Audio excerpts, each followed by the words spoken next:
Deeply in Love, Part 1. Meeting Vanessa was one of the worst mistakes of my life. I met her in the laundromat, but she was holding deep secrets. Her pretty face and slim waist made it difficult for me to pass her up.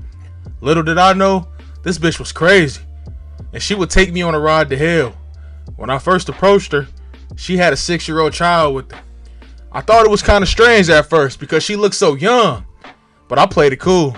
I asked her, "Do you have change for $10? She looked at me with a cold stare and said, "Do I look like a fucking bank to you? Get the fuck away from me." I began to walk away, but suddenly I hear people screaming outside. Whose child is this? Where is her mother? Somebody call the police. This child has just been hit by a car. I look back at Vanessa and realize it's her son in the middle of the street. Vanessa is banging on the washing machine. Fucked up machine. Just took my last quarter. She kicks the machine, and all of the lights go off in the laundromat. The Arab owners rush out to confront Vanessa. "Hey, you broke my machine. You gotta pay right now." Vanessa says, "I ain't paying you shit. This machine took my damn money. I want a fucking refund right now, or else there will be a problem in this raggedly ass laundromat." The owner rushes Vanessa, but suddenly she pulls a pistol and fires. She hits the owner. He drops to the floor.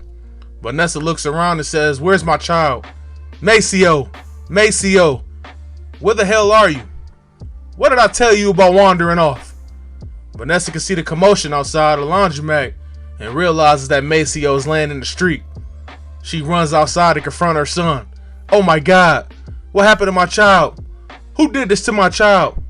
Maxine, a local resident, says your son was chasing a basketball in the street. The accident happened so fast. Maceo has a broken leg but seems to be okay. "Sorry, Mom. I just wanted to get the basketball and forgot to look both ways before crossing the street." Maxine says, "Let me call the local authorities. That boy has a broken leg." Vanessa says, "No, that's okay. My father is a doctor. He'll be fine." Maxine won't take no for an answer and begins to piss Vanessa off. "Look, you old bitch. I just told you that I didn't need any help. This was an accident, and I can handle my own problems." While Maxine and Vanessa continue to argue, some random ass man wearing black grabs Vanessa by the arm. "I finally found you. It took me 6 years to finally get my hands on you. I've been tracking you state to state for 6 years. Every time I get close to you, you slip away. There's no way you're getting away from me this time." Vanessa pulls mace from her back pocket and sprays the man. He lets her arm free and she runs down the alley. The man screams, "My fucking eyes are burning. Don't let that woman get away. She's a dangerous woman. There's a lot of things you don't know about her. I'm one of the top bounty hunters in the country. She kidnapped this young boy and has been on the run for 6 years." All of the people outside begin to jump on the bounty hunter to protect Vanessa. The police arrive and begin separating the crowd.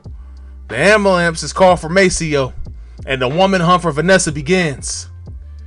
Vanessa is running through every alley possible, trying to evade the police. More cops join the search, along with Homeland Security and FBI.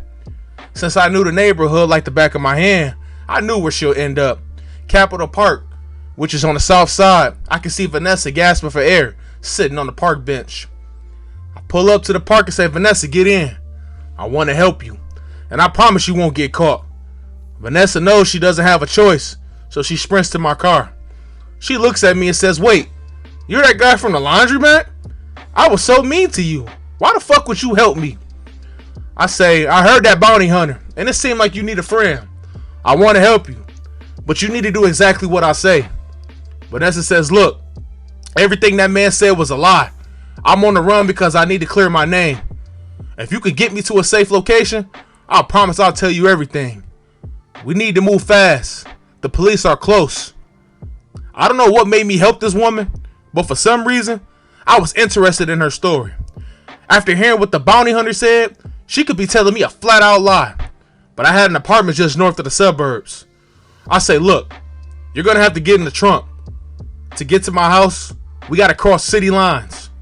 I know there will be a checkpoint, but that's just okay. I'm gonna trust you, but I promise if I get caught, I'm going to kill you."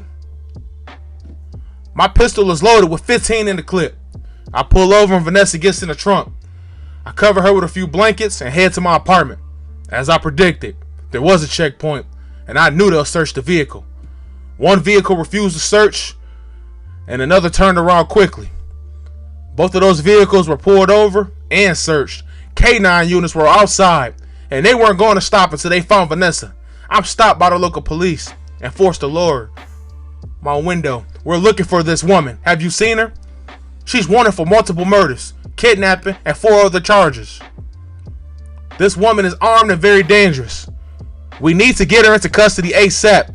I look at the photo and say, sorry, I haven't seen her. I had a long day at work.